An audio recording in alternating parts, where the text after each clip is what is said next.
नमस्कार दोस्तों, मेरा नाम है आकाश और आप देख रहे हैं टॉक विद आकाश चैनल, जिसमें हम देश और दुनिया से जुड़ी हुई तमाम बड़ी खबरें और पर्यावरण और राजनीति से जुड़े तमाम बातों पर विस्तार पूर्वक फैक्ट के साथ बात करते हैं। तो चलिए आज का टॉपिक शुरू करते हैं। आज का टॉपिक है क्लाइमेट चेंज यानी पर्यावरण परिवर्तन। पिछले कुछ वर्षों में देखा गया है कि पर्यावरण कुछ ज़्यादा ही तेज़ी से परिवर्तित हो रहा है। जैसे कि बिन मौसम बरसात हो जाता है और जुलाई अगस्त तक के मौसमों में भी भीषण गर्मी पड़ती है। इस बार 2024 में तो सभी आप लोगों ने देखा ही था, गर्मी में 54 डिग्री तक सेल्सियस पहुंच गया था, जो कि हाईएस्ट ताप रिकॉर्ड किया गया है इन हिस्ट्री। तो हम बात करेंगे कि आखिर क्लाइमेट चेंज होता क्या है, इसका कारण क्या है और इसके उपाय क्या हैं। तो क्लाइमेट चेंज का मेन कारण क्या है? ये बात है तब कि जब औद्योगिक कार्य धीरे धीरे शुरू हो रहा था, प्रगति पर चल रहा था। 19वीं शताब्दी से 20वीं शताब्दी में क्लाइमेट चेंज में भारी मात्रा दर्ज की गई।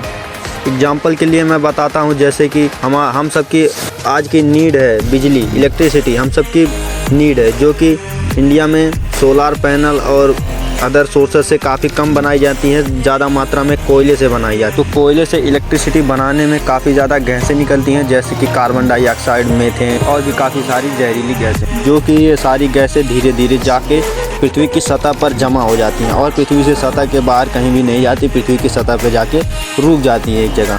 जब भी सूर्य की किरणें, सूर्य का प्रकाश इस पर पड़ता है तो हीट को एब्जॉर्ब कर लेती है, यानी कि हीट को पूरी तरीके से अपने में सोख लेती है और धीरे धीरे ये हीट को सोखते सोखते ये पूरे पृथ्वी के बाहरी वातावरण को गर्म कर देती है, जिससे गर्मियों में काफ़ी ज़्यादा भीषण गर्मी होती है और ठंडियों में बिन मौसम के बरसात हो जाती है, बिन मौसम के सर्दी पड़ती है। इसका मेन कारण यही है। अब बात करते हैं आखिर क्लाइमेट चेंज में इतना ज़्यादा परिवर्तन इतनी जल्दी आया कैसे।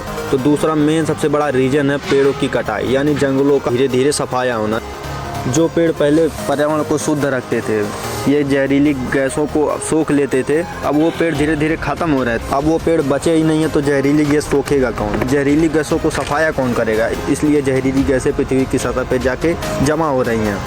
इसका भी यह एक कारण है। आप सबने एक बात तो नोटिस की होगी कि आजकल देखने को यह मिल रहा है कि कई सारे लोग पेड़ों को काट कर वहाँ पर अपना घर बना रहे हैं, खेतों में अपना घर बना ले रहे हैं, जंगलों में काट कर वहाँ पर अपनी खेती करना शुरू कर देना है।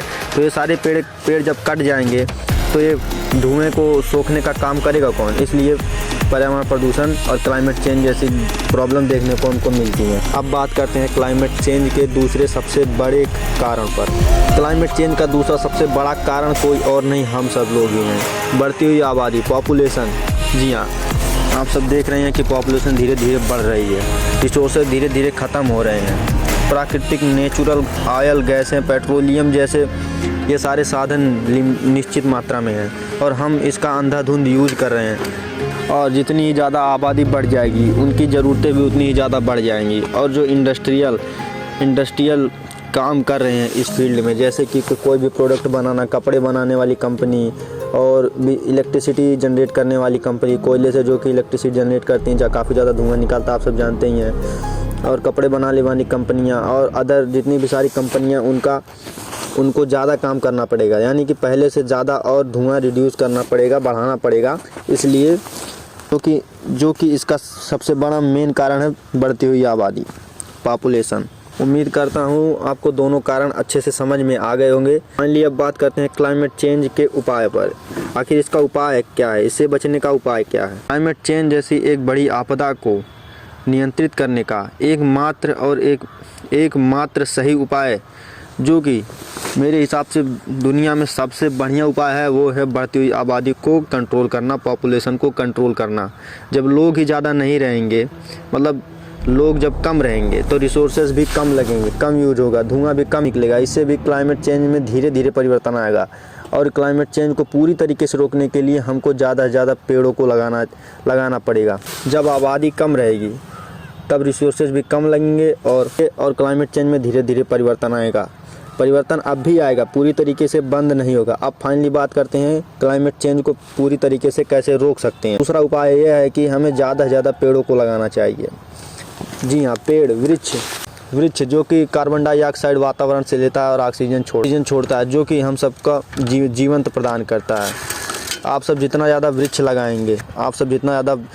लगाएंगे उतना ही पर्यावरण शुद्ध होता जाएगा और क्लाइमेट चेंज जैसी प्रॉब्लम हमको धीरे धीरे कम देखने को मिलेंगी। इस तरीके से भी हम क्लाइमेट चेंज परिवर्तन को भी धीरे धीरे कम कर सकते हैं और पूरी तरीके से एक ना एक दिन अवश्य ही ख़त्म कर देंगे।